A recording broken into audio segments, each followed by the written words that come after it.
آپ سوچو یار کیا قیامت ہو گئی ہے. 850 روپے کا 30 کلو آٹا آتا تھا 1 مہینے پہلے بھائی, آج 5 کلو نہیں آ رہا, 860 روپے کا 5 کلو آٹا ہے. اگر آپ کو پتا ہے سیکورٹی گارڈ سڑکوں میں کیوں سو رہے ہیں آج کل؟ یہ ایک نیا ٹرینڈ شروع ہوا ہے, نوٹ کیا آپ نے کہ سیکورٹی گارڈ سڑکوں پہ سو رہے ہیں؟ اور کیوں؟ غور نہیں کیا؟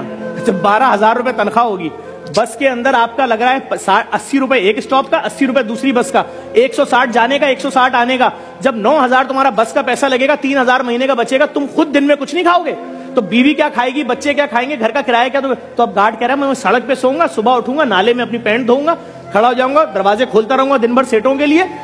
یہ ہے گارڈ. اور جو MBA لڑکے ہیں نا کراچی کے, خدا کی قسم کھا کے بول رہا ہوں, رکشے اور چنچیاں چلا رہے ہیں. کیوں؟ پرائیویٹ نوکری میں 30,000 سے اوپر کون دے رہا ہے یار؟ یہاں پھر بھی کچھ نہ کچھ 35,000 سے اوپر کون دے رہا ہے؟ وہ 35,000 میں طلاقیں ہو رہی ہیں لوگوں کے گھروں میں, ماں بیمار ہے تو علاج نہیں کرا سکتے, مافیاز کا راج ہے. ڈاکٹر کے پاس جا رہے ہیں, ڈاکٹر وہ ٹیسٹ لکھ کے دیتا ہے جو 2.5 لاکھ روپے کا. کیوں؟ ڈاکٹر بھی اس مافیا کا حصہ بن گیا. سب ڈاکٹر نہیں لیکن بہت سارے ڈاکٹر. وہ ٹیسٹ لکھے گا تو اس کو آدھے پیسے واپس ملیں گے نا. ہمارے لوگوں کا کیا حال ہوا ہے یار؟ سب برے لوگ آپس میں کنیکٹڈ ہیں, نیٹ ورک بنے ہوئے ہیں. حکومت کو سوچنا پڑے گا. اگر انہوں نے لوگوں کے لیے کوئی گرانٹ نہیں دی, رمضان گرانٹ نہیں, پورے سال کا مفت آٹے کا حال دیکھ لیجئے, کوئی منصوبہ بندی نہیں ہے, کوئی پلاننگ نہیں ہے, کوئی اسٹریٹجی نہیں ہے, کوئی دلچسپی ہی نہیں ہے. سر آپ کس علاقے کی بات کرتے ہیں؟ میں آپ کو اورنگی, کورنگی, لانڈی, ملیر, شاہ فیصل, شادمان, بفر زون, لیاری, کھارا در, جہاں بولیں چلتے ہیں ہم رات میں 4 بجے. اگر آپ کو آوارہ کتے نہ کاٹیں تو میرا نام چینج کر دیے گا. ہمارے 3 سال کی بیٹی کو آوارہ کتے کاٹ کے مار دیں, حکمران تو ادھر آتے ہی نہیں پل کے اس طرف. جو ظلم دیکھیں, سڑکیں ہمارے پاس نہیں ہیں, پانی ہمارے, ہم گٹر کا پانی پیتے ہیں بھائی, گٹر کا. اور اگر زندہ رہنا ہے تو جو پانی خریدو گے اس کا 9,000 روپے بل بنتا ہے, اور وہ بھی ہمیں پتا ہے وہ کوئی فلٹر نہیں ہوتا, وہ خالی ہمیں دل کو مطمئن کرنے کے لیے 2 نمبر پانی بھر کے دے رہا ہے. تو بھائی لوگوں کو کوئی سوچ ہی نہیں رہا ہے یار. آپ سوچو 40,000 روپے کے اندر 20,000 روپے گھر کا بل چلا گیا, رینٹ 15,000 کے الیکٹرک لے گئی تم سے, 5,000 میں زندہ کیسے رہیں گے؟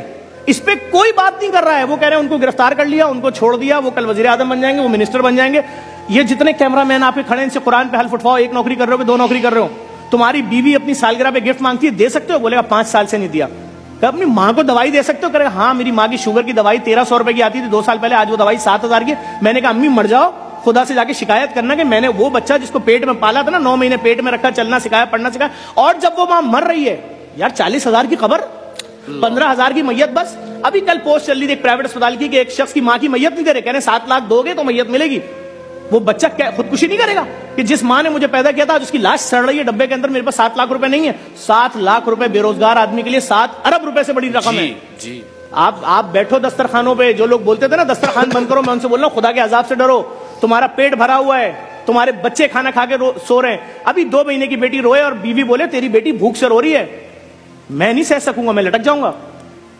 میری بیٹی, یار میں تو ٹی وی پہ ایڈ دیکھ رہا ہوں, یہ مہنگی لون, یہ مہنگے کپڑے, یہ مہنگا ریسٹورینٹ, یہ مہنگا کھانا, یہ کھانے کا سیگمنٹ. کھانا ہی نہیں ہے, صرف بھوک بھوک بھوک بھوک. لوگوں کے پاس دفنانے کے پیسے نہیں ہے, بات ہی ختم ہو گئی. خدا کی قسم کھا کے کہہ رہا ہوں, میرے آفس میں لڑکا آیا, ینگ لڑکا آیا, اس نے آ کے آفس میں پتا کیا بولا؟ اس نے بولا کہ صرف 25,000 روپے دے دیں. میں جھوٹ نہیں بول رہا, میرے بیٹے کی میت 3 دن سے رکھی, دفنانے کے پیسے نہیں ہے, میں کسی سے بول نہیں سکتا. میں نے کہا جھوٹ بول رہا ہے, ایسا ہو نہیں سکتا.